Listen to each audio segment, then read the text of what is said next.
Ay, ang mga pugi mo din ni Oy. Ang mga pugi sa relocation area.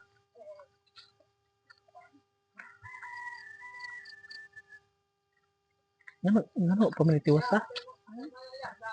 Ha? Nakini ba tiwa patiwas no?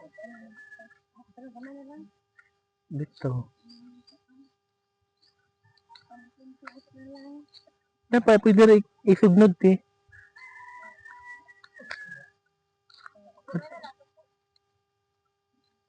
Gamay na lang no?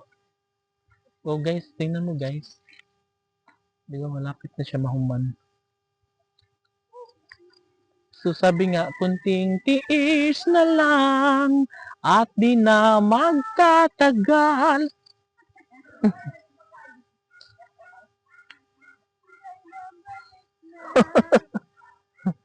Sus, gamay na lang ang tao, Pancho. Nga nang gihunungan ma, sorry. Mga tumapaingan?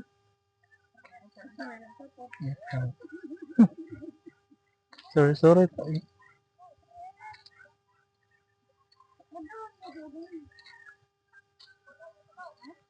Na guys, dito lang nalagay yung Carla Lucay. Hindi sila makapasok. Dahil mahirap ang daan. Pero gamay na like one guys na nakani siya. Nya, dire na lang po. No! Nami dito siya mahuman unta guys kay para hanoy nakaayo no. Hanoy nakaayo. Ay tinanag kubgub na ba sa babaw kay tugdan na pug na to. Oh. Butangan pa magbay. Oy, katulo na siya. Dali tulo ra man na kaya. No.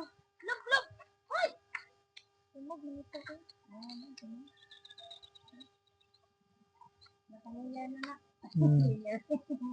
Tulo na dyan na siya.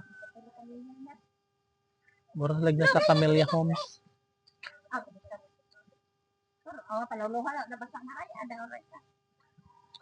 Hala kay maglisod bang kuan diri pidikab no? Kaluoy po doon. Di kini lang ti pag-ano butang og bus ani diha para gamay like mo ana ba man mo ana ari. Nya dang kada may mga bato pud eh. Unya ka ng building kay di na gamiton di ay. Ipasara na ta ng building bago. Bago nga building. Ay kami ta sa fish pan ta. Pero amo to ginana pa na store. Itur ko sila guys dito sa aking asyenda para malaman nila kung gaano kalawak ang asyenda.